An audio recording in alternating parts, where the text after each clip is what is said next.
Bueno, buenos días. Yo soy la doctora Artavia, soy parte aquí del equipo de soporte nutricional y cirujana aquí en el Hospital de la Abuela. Y aquí me acompaña Brenda Loría, que ella es la nutricionista del servicio de soporte. Entonces, vamos a hablar hoy sobre el protocolo ERAS, que es un protocolo que estamos implementando acá en el hospital desde el 2019.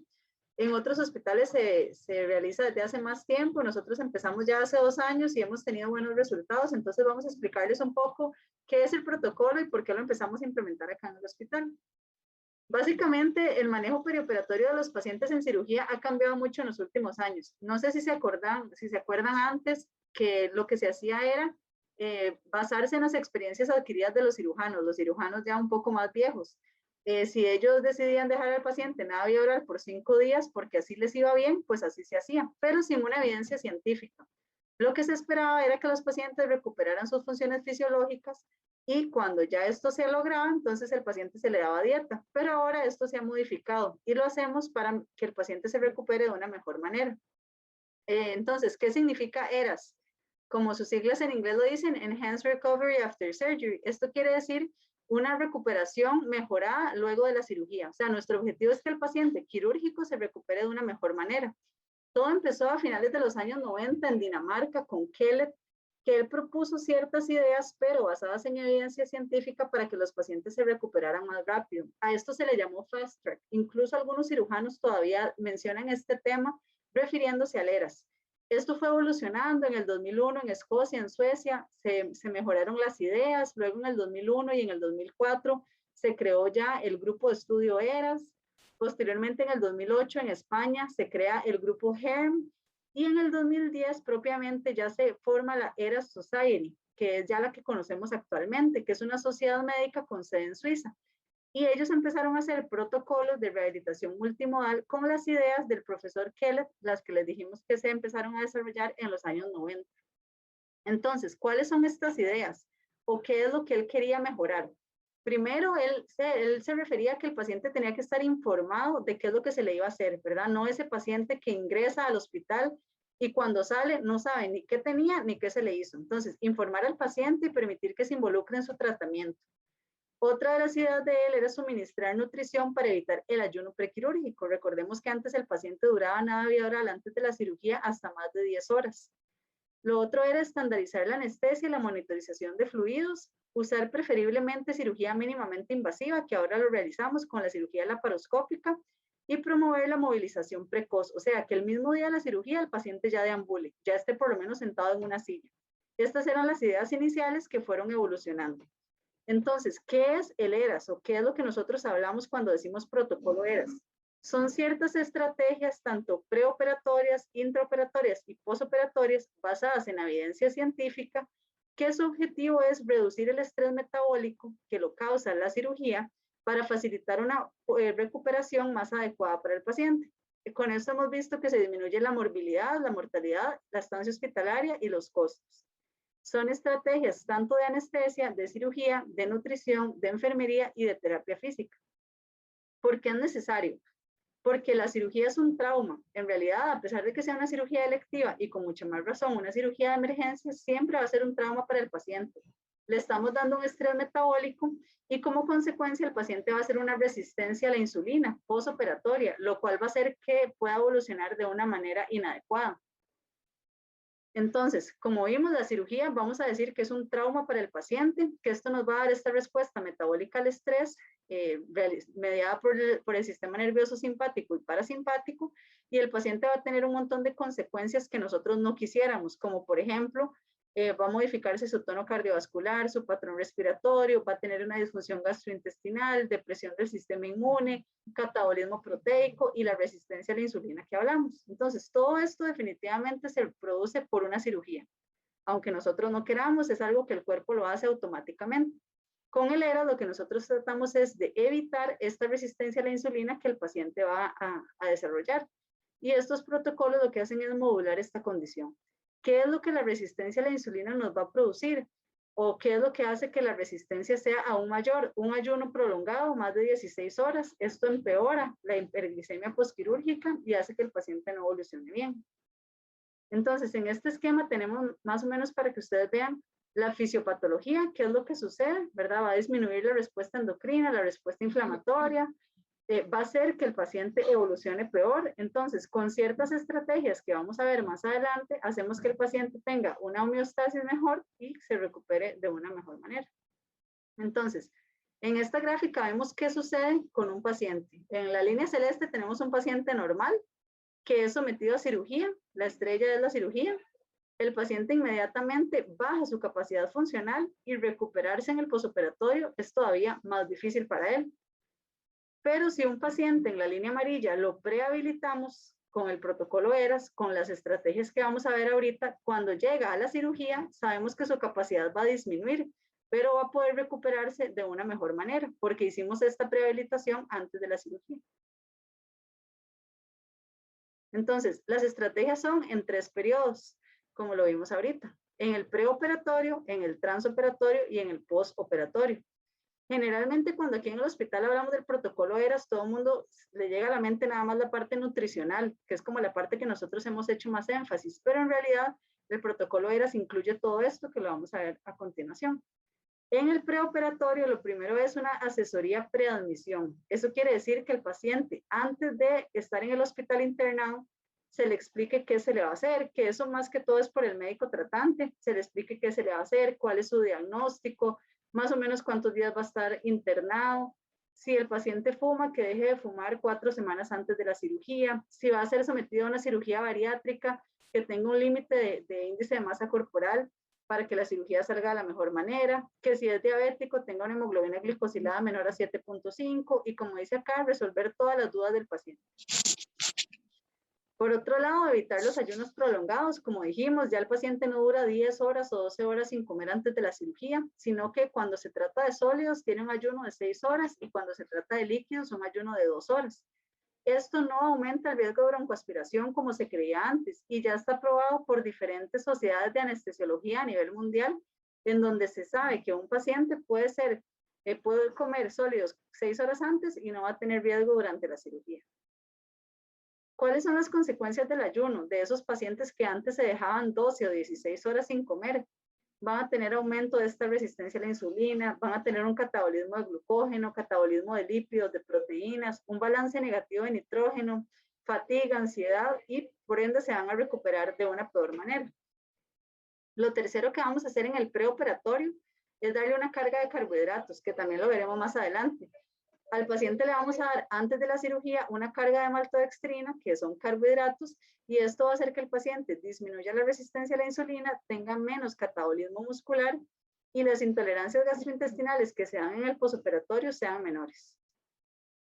Por otro lado, evitar la preparación intestinal. Van a ver que en las cirugías de colon ya muchas veces no se prepara el colon porque se ha visto que no aumenta el riesgo de dehiscencia de anastomosis, tampoco aumenta el riesgo de infección de herida quirúrgica. Entonces, cuando vean que nosotros como cirujanos no preparamos un paciente es porque ya hay evidencia que esto no es necesario. Si nosotros preparamos un paciente que vamos a operar para cáncer de recto, lo hacemos más que todo para que durante la cirugía laparoscópica la movilización del colon sea fácil. Porque con las pinzas, si el colon está muy lleno de heces, es difícil movilizarlas. Pero no lo hacemos porque el paciente vaya a tener más riesgo de fuga o infección de herida. Simplemente es por una facilidad en el momento de hacer la cirugía laparoscópica. Tampoco ya se utiliza premedicación, que no se recomienda antes de la cirugía. La evidencia científica ha visto que esto no tiene beneficio. La profilaxis antimicrobiana solo es una dosis única de antibiótico cubriendo microorganismos aerobios y anaerobios y se hace antes de la incisión quirúrgica. Generalmente lo hace el anestesiólogo o idealmente en el área de preanestesia. Y si las cirugías duran más de 3 horas o son cirugías en donde hay una pérdida de sangre importante, se debe administrar una segunda dosis. La tromboprofilaxis, idealmente el paciente debería tener medias elásticas, medias de compresión mecánica durante la cirugía, indicarle a los pacientes heparina de bajo peso molecular y si tienen cáncer o alguna neoplasia es preferible utilizar Clexane. Esto se utiliza, en este hospital específicamente no tenemos medias de compresión mecánica, pero lo que sí utilizamos es el Clexane en el posoperatorio 1, inmediatamente lo empezamos a usar. Todas esas son medidas en el preoperatorio y en el transoperatorio lo que hacemos es que hemos hablado con anestesia para que la analgesia epidural se ha visto que atenúa la respuesta de estrés posoperatorio, disminuye el dolor, mejora la función pulmonar, Entonces hemos hablado con ellos para que los tipos de anestesia que utilicen en el postoperatorio hayan cambiado un poco para beneficio del paciente. Si el paciente tiene una laparotomía, le damos analgesia epidural, y anestésicos de corta duración favorecen la recuperación inmediata luego de la cirugía. Mantener la normotermia, si ustedes entran a la sala de operaciones van a ver que todos los pacientes tienen un calentador, idealmente una manta térmica, pero por lo menos utilizamos un calentador que esté a 37 grados o más, y los líquidos intravenosos que se administran no pueden estar fríos. Igual cuando en sala lavamos el abdomen, utilizamos suero, siempre le pedimos a las enfermeras instrumentistas que los líquidos sean a una temperatura adecuada. Esto va a disminuir las complicaciones cardíacas y la hemorragia. Otra cosa que hacemos con anestesia es evitar la sobrecarga hídrica, que el paciente no se le esté pasando ese montón de volumen en sala, después llega al salón, le volvemos a pasar un montón de volumen y el paciente empieza con derrame pleural, con balances positivos. Entonces también esto ahora, por eso van a ver que en las notas de enfermería somos como muy estrictos en ingestas y excretas por turno, más que todo es por eso, para ver cuál es el balance de los pacientes y que los pacientes no tengan una sobrecarga. Evitar el uso de drenajes, también van a ver que después de una cirugía ya generalmente no utilizamos drenos, o por lo menos no con la frecuencia que se utilizaba antes. Si realizamos una hemicolectomía derecha, generalmente el paciente sale sin dreno. Si hacemos una cirugía de recto, como una resección anterior baja, en esas ocasiones sí, pero ahora se utiliza solo un dreno, que antes se utilizaban más. En cirugías gástricas todavía se siguen utilizando, pero hemos tratado que el paciente utilice los drenos lo menor posible, porque esto hace que el paciente tenga molestia, que no quiera deambular. Puede ser también un foco de infección si se utiliza un dreno abierto como un Penrose. Entonces también van a ver el cambio a que ahora se utilizan más drenajes cerrados como el Jackson Pratt. Lo otro que hemos cambiado también es que ahora la mayoría de cirugías son mínimamente invasivas. Siempre van a ver que a un paciente se le ofrece de primero una cirugía laparoscópica, y si no es posible, pues se convierte la cirugía, pero en el mayor de los casos se trata que sea de esta manera, y no se ha visto que haya diferencia en el resultado oncológico. O sea, no es que un paciente con cirugía abierta va a tener una cirugía oncológicamente más adecuada que una cirugía laparoscópica. Se ha visto que son iguales, entonces ahora tratamos de que todas sean por vía laparoscópica, incluso las apéndices, van a ver las vesículas, ya es muy raro ver una vesícula abierta o un apéndice abierta, todo ya ha cambiado, que sea laparoscópico. Y ya en el posoperatorio tratamos de retirar tempranamente sondas o catéteres. Van a ver que en el posoperatorio 1 prácticamente quitamos la sonda Foley. El paciente ya muchas veces viene sin catéter epidural, y si lo tiene, lo dejamos solamente por 2 días. La analgesia en el posoperatorio es multimodal. Ya no solamente colocamos un tipo de medicamento o por una sola vía. Los pacientes vienen de sala con bloqueos a nivel de la pared abdominal para que no tengan dolor por 24 horas. Tratamos de disminuir el uso de morfina, porque esto retrasa la función intestinal, y además con la cirugía laparoscópica el paciente necesita menos analgesia. La sonda nasogástrica también van a ver que la utilizamos mucho menos. Antes toda cirugía de colon, toda cirugía gástrica venía con sonda nasogástrica. Ahora tratamos de no utilizarla porque esto retrasa la recuperación de la función intestinal, y se ha visto que no evita que haya una disencia de la anastomosis, no va a hacer que el paciente tenga menos riesgo de fuga. Entonces lo que va a hacer más bien es evitar la movilización, y el paciente va a estar en la cama sin querer moverse por la sonda. Se reinicia tempranamente la dieta. Van a ver que ahora casi que el mismo día de la cirugía, el cirujano pone en las indicaciones dar PTO en la tarde. Tratamos de que el paciente no pase un día ni 24 horas completas nada vía oral, y también se ha visto que dándole dieta temprano al paciente no hay más riesgo de fuga. Entonces, esto sí, respetamos la decisión de cada cirujano, pero la mayoría ya hacemos esto, como lo dice el ERAS, de dar dieta precoz. Movilización temprana, siempre tratamos que el paciente no se bañe en la cama ni siquiera un día, ni siquiera en el posoperatorio 1. De hecho, que siempre tratamos que el mismo día de la cirugía, en la noche o en la tarde, ya esté por lo menos sentado en una silla, porque la inmovilización aumenta también la resistencia a la insulina, disminuye la fuerza muscular, va a empeorar la función respiratoria y va a aumentar el riesgo de tromboembolismo. Entonces, según las recomendaciones, 2 horas después de la cirugía ya el paciente puede estar sentado en una silla. Estas son las guías de ERAS que se pueden buscar en la página de erasociety.org. Ustedes ingresan a la página, aquí les puse como una imagen para que vean lo fácil que es ingresar, ponen la dirección, ingresan a la página, y aquí van a ver acerca de la sociedad, las noticias. Ellos constantemente están haciendo publicaciones. Si ustedes ponen la parte de especialidad, ahí pueden ver todos los tipos de cirugías, las guías del ERAS, tanto la parte de anestesia, cirugía bariátrica, cirugía cardíaca, colorectal, Ahorita hay guías de ERAS para todo tipo de cirugía. Por ejemplo, esta es una guía de ERAS para cirugía electiva de colon, un cáncer de colon, ya sea de colon derecho, colon izquierdo. Entonces, ustedes pueden descargar gratis la guía y aquí les van a explicar en cada parte por qué es que ya no se utiliza. Por ejemplo, por qué es que ya no se utiliza tanto sonda nasogástrica. Por qué es que tenemos que tener un manejo de fluidos perioperatorio adecuado.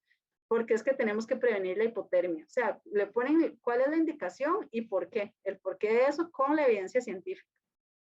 Entonces, ustedes la pueden revisar, como les digo, guías de todas las cirugías, la prevención del hilio, por qué ya no se utiliza tanto cirugía abierta, sino laparoscópica. Y acá al final viene un cuadro que son unas guías que es como lo mismo que vimos antes, pero un resumen, el tipo de evidencia y el grado de recomendación. Entonces aquí les puse algunos ejemplos. Por ejemplo, hay guías de ERAS para reemplazo de rodilla, guías de ERAS para cirugía cardíaca, guías de ERAS para cirugía de reconstrucción mamaria por cáncer de mama, para cirugía de pulmón, para cirugía bariátrica, para cirugía gastrointestinal, que como es bastante, entonces hay gastrointestinal parte 1 y parte 2, para cirugía pancreática, como el procedimiento de Whipple por cáncer de páncreas. Entonces, todas esas guías las pueden buscar en esa página. Y ahora vamos a hablar ya como de lo que nosotros hacemos propiamente en el hospital. Nada más vamos a mencionar rápidamente porque es que nosotros insistimos tanto en la nutrición del paciente quirúrgico. Se ha visto ya que una cirugía, como dice acá, produce un estrés, como lo vimos antes. Esto produce liberación de hormonas, de citoquinas, produce hipermetabolismo e hipercatabolismo y esto deprime la respuesta inmune.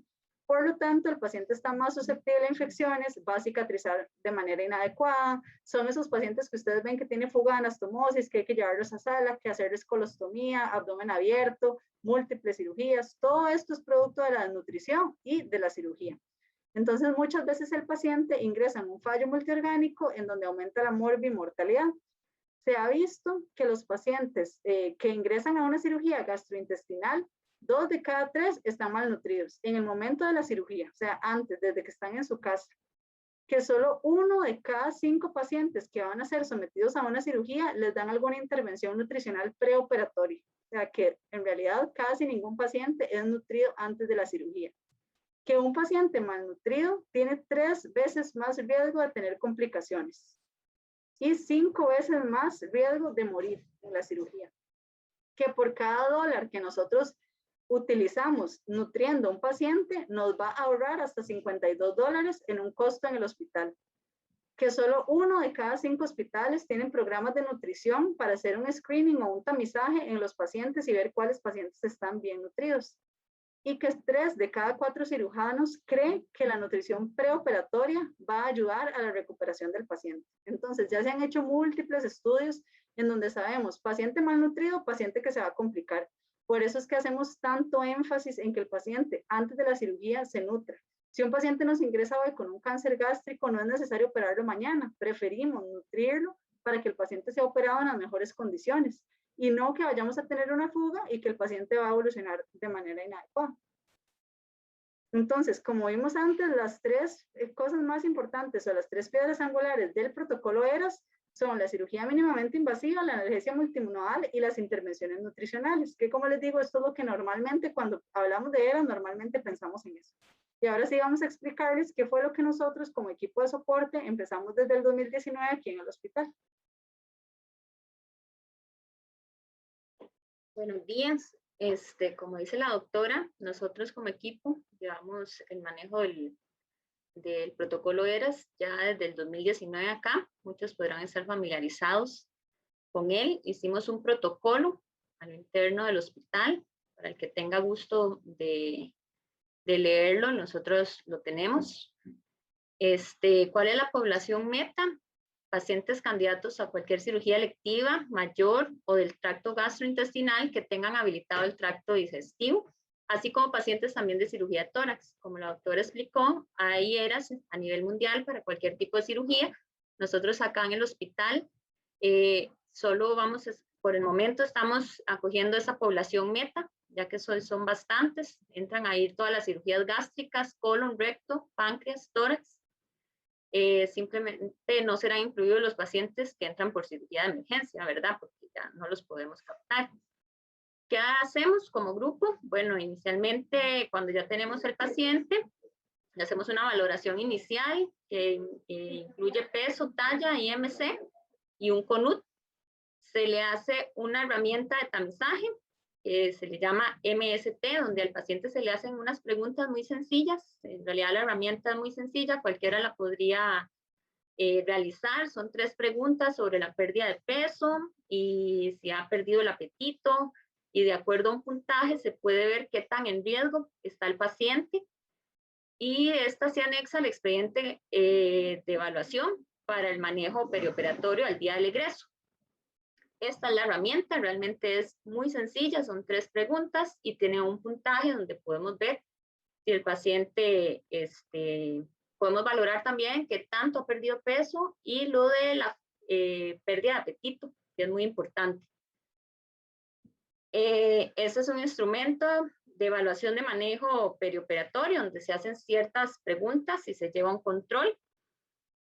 ¿En qué consiste en realidad el protocolo? El protocolo ERAS en realidad forma parte de una parte de inmunomodulación o inmunonutrición y después de administrar maltodextrina la noche antes y el día propio de la cirugía. Y luego, post cirugía, volver a la inmunonutrición. Entonces, acá, ¿cómo lo hacemos?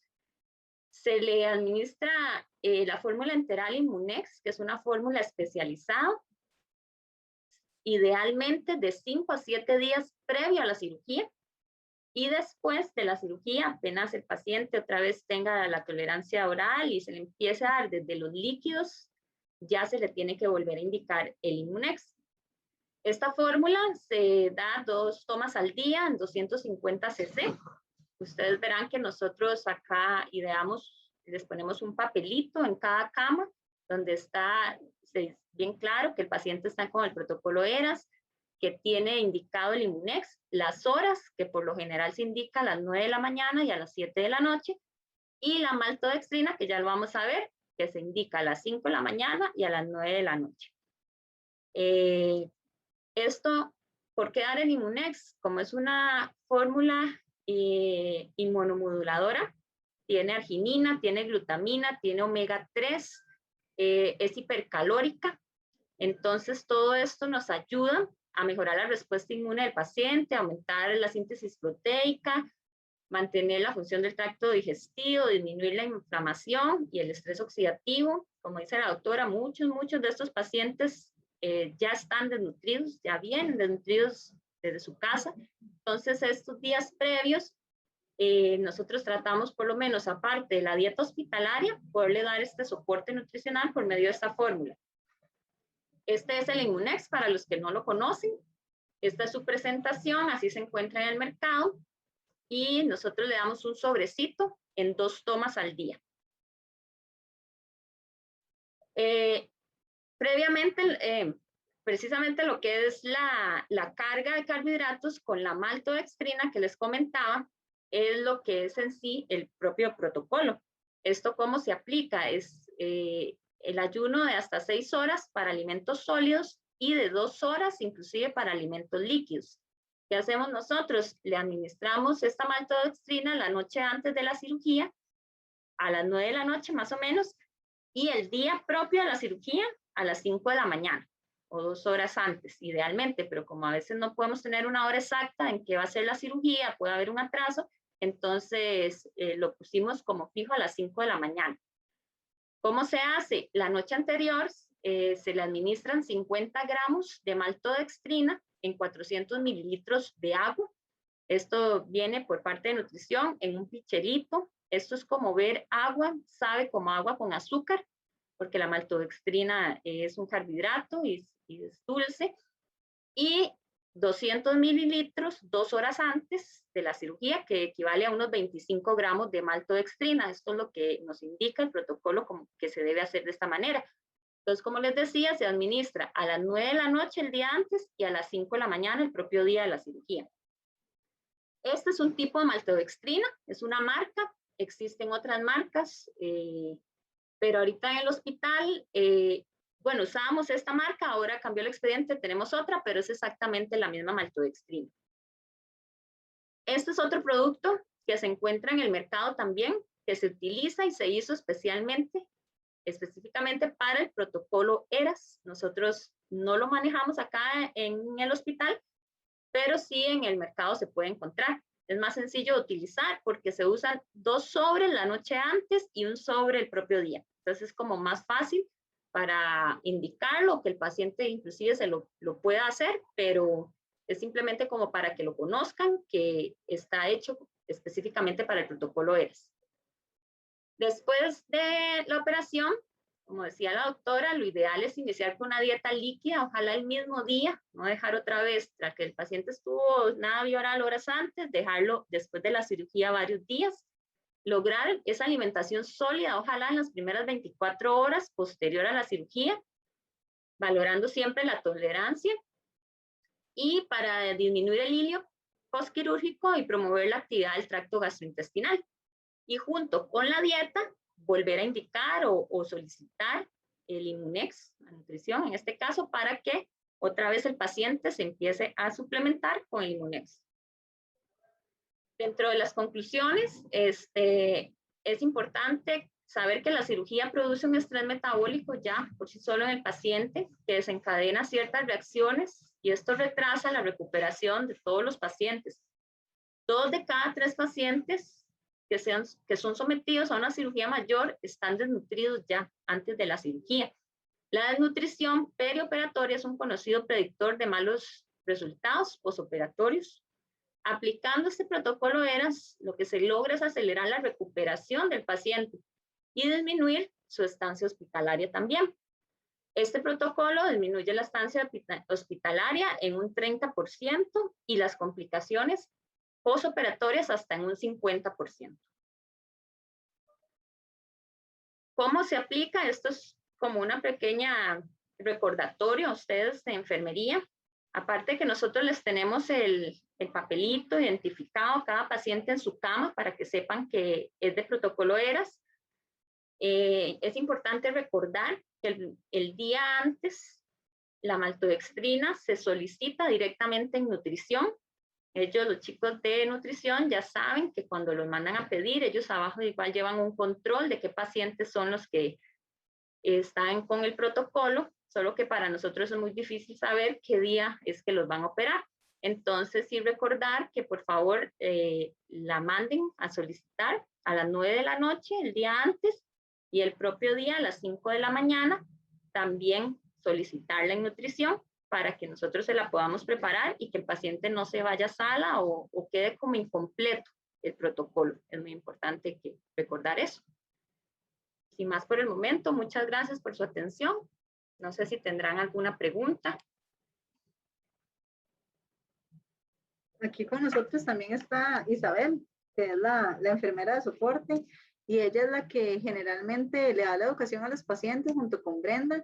Y como dice Brenda, ustedes van a ver que hay un papelito encima de cada paciente del número de cama que está con el protocolo ERAS. Y ahí sale esa nota que día inicia el Immunex y que se le tiene que dar la maltodextrina el día antes. Como dice Brenda, para ellos es un poco difícil en nutrición darse cuenta qué día va a ser llevado el paciente a sala. Entonces, lo que siempre solicitamos es que el personal de enfermería, cuando ya tenga la hoja de sala que pegan en cada salón, si ven que un paciente va para sala al día siguiente que tenga protocolo ERAS, inmediatamente avise a nutrición. Puede avisar desde temprano para que nutrición sepa y en la noche le suba la maltodextrina. No sé si tienen alguna duda o algo que no les haya quedado claro. Yo tengo una pregunta corta, doctora. Según el diagnóstico del paciente, los casos en que definitivamente no hay tolerancia oral, no sé si les ha pasado. Sí, no, generalmente el protocolo ERAS está descrito para los pacientes que toleran la vía oral, porque como bien lo vimos, ellos tienen que tolerar este Immunex unos días antes y también la maltodextrina. Entonces, si un paciente llega ocluido de emergencias, por ejemplo, con un cáncer de colon, que tenemos que colocarle una sonda nasogástrica, sube al salón y tal vez se va a llevar a cirugía al día siguiente, es un paciente que no es candidato al protocolo ERAS porque no está tolerando la dieta.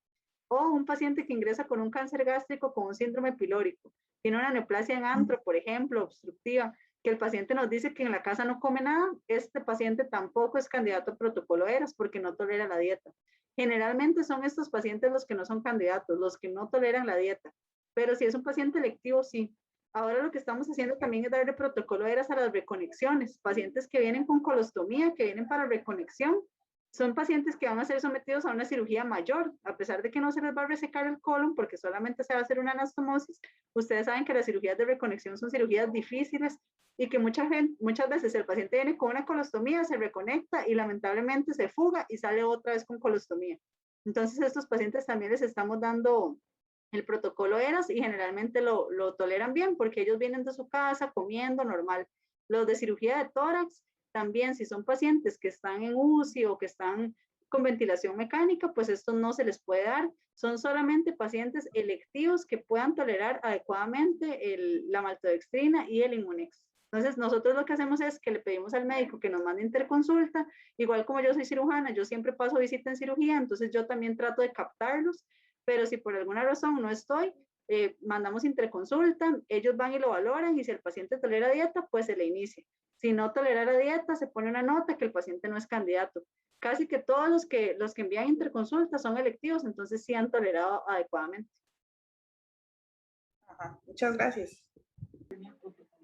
Con mucho gusto. Aquí Isa nos está haciendo una pregunta que le hicieron a ellas algunos compañeros de enfermería. Dice que un paciente tenía protocolo ERAS que iba para una colonoscopía. Esto nos ha pasado con frecuencia y también pacientes que van para gastroscopía. Muchas veces sucede que nosotros los cirujanos ingresamos a un paciente con cáncer gástrico, con cáncer de colon, y antes de operarlo nosotros queremos hacerle una endoscopía. Entonces, por ejemplo, yo ingreso a un paciente con cáncer gástrico que voy a operar la otra semana, pero esta semana le voy a hacer una gastroscopía en sala. Entonces el paciente va para la sala de operaciones, pero no hay que darle el protocolo ERAS todavía porque el paciente no se le va a hacer su cirugía mayor, solamente se va a llevar a sala a hacerle una gastro. Entonces, en este caso, no hay que darle la carga de maltodextrina. Solamente el paciente se lleva a sala porque la gastroscopía se la hacen la doctora Jiménez y el doctor Zamora, que ellos las hacen en sala. O si el paciente yo lo voy a operar la otra semana, un cáncer de recto, pero le van a hacer una colonoscopía esta semana en sala, ese paciente no se le da la maltodextrina todavía. Recordemos que la maltodextrina solamente cuando va ya propiamente a la cirugía mayor, a la cirugía grande. Entonces, tal vez fijarse en la hoja de sala si el paciente va para colonos, para gastro o para ya cirugía mayor. Esa podría ser como la razón por la cual no hay que darle protocolo ERAS en ese caso. Bueno, le damos las gracias a las doctoras y a todo el equipo de soporte nutricional por toda esta información tan interesante y oportuna y precisa, ¿verdad? Digamos, muy con palabras claras, entendibles. Nos han explicado todo lo que es el protocolo y las nuevas evidencias que traen, ¿verdad? Entonces, esto es medicina y práctica basada en evidencia. Se van cambiando muchas cosas y se están documentando, ¿verdad? Siempre a favor del paciente. Muchísimas gracias a todos por participar. Sí quería nada más ver, por ejemplo, que si pueden me escriben un mensajito con los nombres para lo que es la lista de asistencia. Les agradezco a todos. Y si tienen alguna otra pregunta, aprovechando que las doctoras todavía están por acá, lo pueden hacer. Si no, les agradezco mucho por la atención.